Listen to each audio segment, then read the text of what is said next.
It's been over 2 years since we looked at the early access PC build of Achilles Legends Untold. It was always an interesting proposition when initially marketed as a Souls-like ARPG, but Darkpoint Games has tweaked and evolved the core gameplay significantly, including a story and balance overhaul, to the point it's a somewhat less distinct, streamlined, yet still satisfying ARPG, with tough tactical combat for those who want it. That might sound like a negative if you're looking for something with the scale and depth of Diablo IV and Path of Exile, but Achilles Legends Untold stands out by offering more hands-on combat that rewards skill as much as a higher gear score.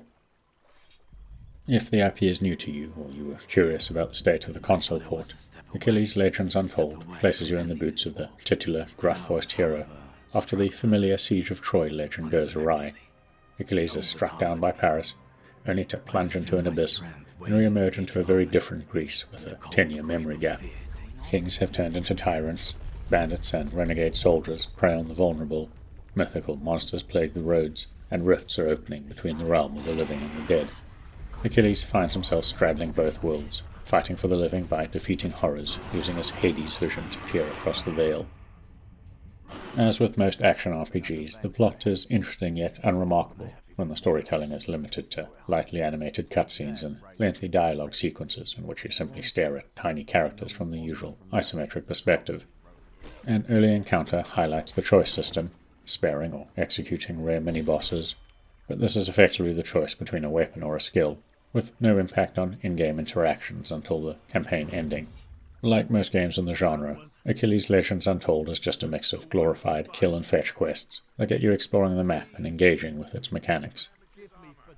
Talking mechanics, Achilles Legends Untold always feels streamlined when it comes to character leveling, gear rarity and crafting, but the satisfying combat can range from Diablo-esque hack and slash to Souls-like slow and cautious brawls, all depending on your chosen difficulty.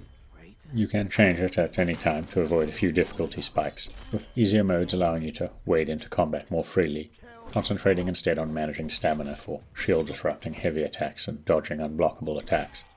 In contrast, higher difficulties force you to isolate or kite enemies, continuously guard and parry, land blows when you can, and exploit elemental weaknesses.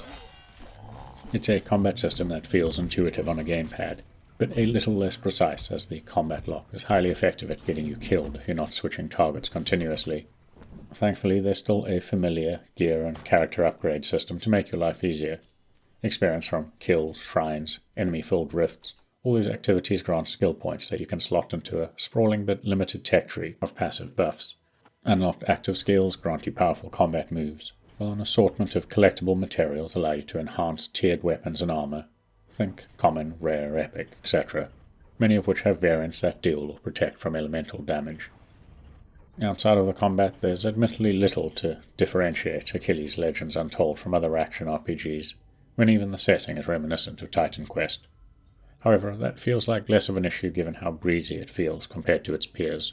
The two large regions you explore are compact, interconnected paths, with a handful of mini-dungeons, rare side quests that never send you far, and the main story can be completed in 12 or so hours, difficulty spikes permitting.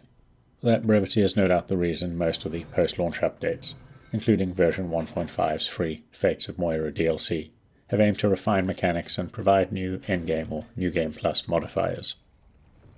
For returning players, the Fates of Moira DLC adds 3 New Game Plus modifiers that will either intrigue or annoy you depending on your tastes.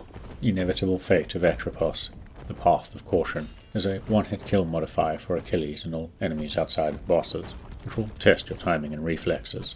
Fate of Clotho the Spinner, the Path of Aggression, is the complete opposite, constantly draining your life unless you defeat foes and drain their souls.